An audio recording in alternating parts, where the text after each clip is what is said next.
In an era dominated by words like sustainability and progress, a disturbing reality lurks beneath the surface. Our natural food systems are being dismantled before our eyes. Farmers, beekeepers, and generations of agricultural wisdom are being displaced by a new paradigm. One driven by powerful global entities with agendas that prioritize profit and control over genuine sustainability and human well-being. This shift is being orchestrated through a carefully crafted narrative that positions genetically modified foods and synthetic biology as essential for the future of humanity. Using sophisticated social engineering techniques, these entities have manipulated public perception, garnering support for technologies that might otherwise face widespread resistance. Let's examine this narrative to understand the history of these developments, the science behind synthetic biology, and the potential consequences for our food systems, our health, and our sovereignty.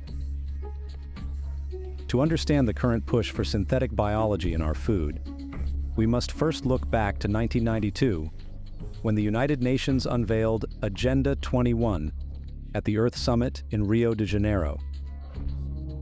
Agenda 21 was marketed to the world as a voluntary, non-binding framework that nations could adopt to advance sustainable development.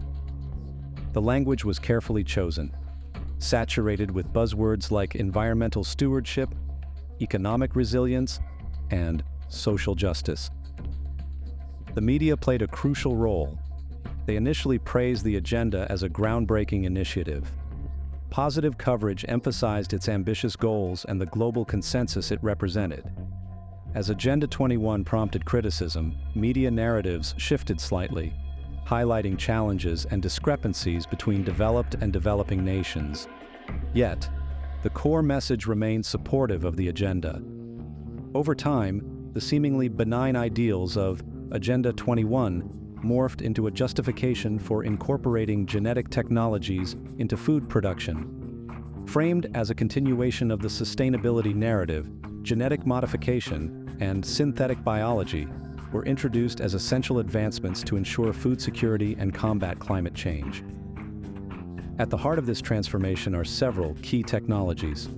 CRISPR-Cas9, a revolutionary gene editing tool, enables precise modifications to an organism's DNA. It promised to enhance crop resilience, boost nutritional content, and increase yields. Precision fermentation utilizes genetically engineered microbes to produce food ingredients, such as dairy proteins and meat analogs. Yet these technologies have led to increased corporate control over the food supply.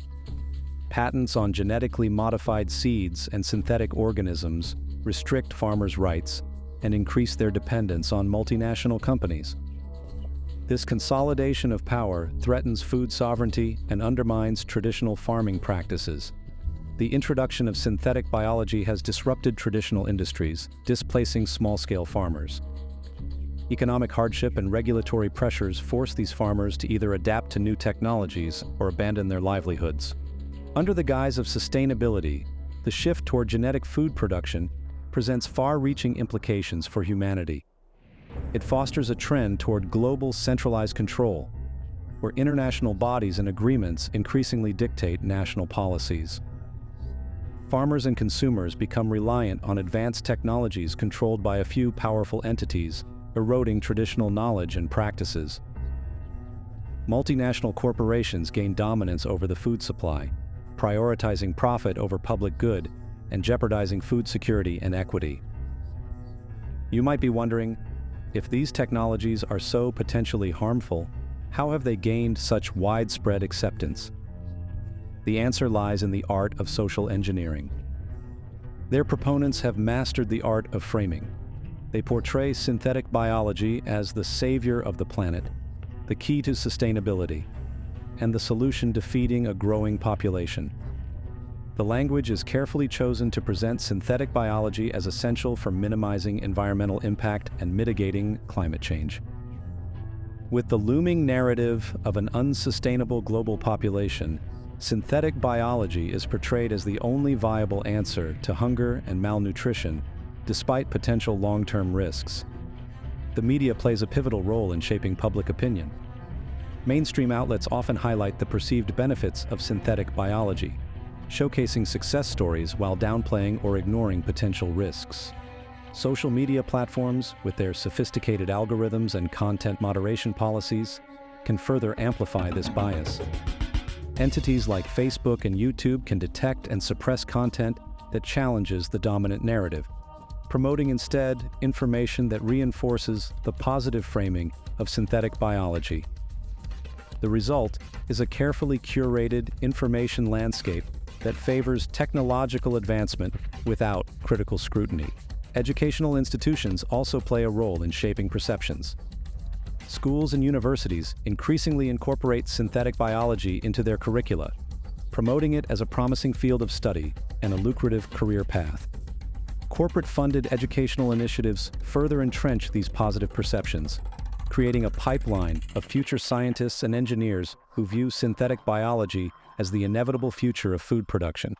Outreach programs and community events, often sponsored by stakeholders with vested interests, are designed to educate the public about the purported benefits of synthetic biology, ensuring that the narrative permeates all levels of society. To solidify its place in the public consciousness, key opinion leaders and influencers are strategically brought on board. Prominent figures in science and academia endorse the agenda, lending it credibility and authority. Their support is amplified through media appearances, public lectures, and scientific publications. Leaders of biotech companies advocate for it, positioning their firms as pioneers of sustainable innovation. High-profile philanthropists utilize their platforms and resources to promote it, framing it as a humanitarian mission to save the planet and improve human health. These efforts are further bolstered by strategic policy advocacy, ensuring that synthetic biology is embedded in national and international agendas. Industry groups and corporations invest heavily in lobbying efforts to shape policies and regulations that favor synthetic biology.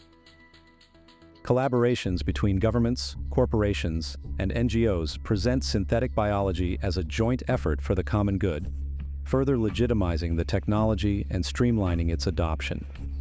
By placing industry experts in regulatory agencies and advisory committees, corporations can directly influence the development of regulations and standards that govern synthetic biology, often weakening safety measures and oversight. Creating a market demand for synthetic biology products is another crucial aspect of this strategy. By integrating synthetic biology into everyday consumer goods, such as food, beverages, and cosmetics, companies normalize its use and generate a market for these innovations. Sophisticated marketing campaigns position synthetic biology products as premium, eco-friendly, and health-conscious options, appealing to environmentally and socially conscious consumers. Regulatory capture has played a significant role in the proliferation of synthetic biology. Through a web of influence, corporate interests have effectively shaped governmental policies and frameworks worldwide to facilitate the rapid development and deployment of synthetic biology, often at the expense of public health, environmental safety, and ethical considerations. Biotech industry veterans are frequently appointed to key positions within regulatory agencies, allowing them to shape policies that favor their former employers and the broader industry. This revolving door between industry and government creates a clear conflict of interest, eroding public trust in regulatory oversight.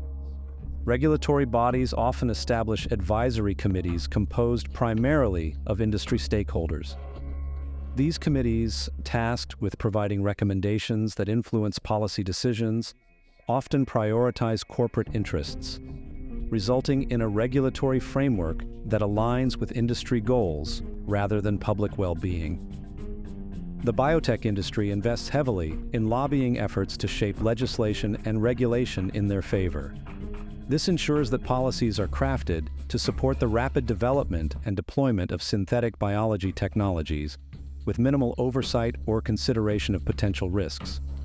Collaborations between governments and biotech corporations are often framed as beneficial partnerships that advance scientific research and serve the public good. However, this dystopian future is not inevitable. We can resist this transformation by educating ourselves and others, supporting local and sustainable agriculture, engaging in policy advocacy, and building more resilient food systems. Collective action and informed decision-making are crucial to preserving natural food production, protecting the livelihoods of farmers and beekeepers, and ensuring a future where food is a source of nourishment and connection, not control and exploitation.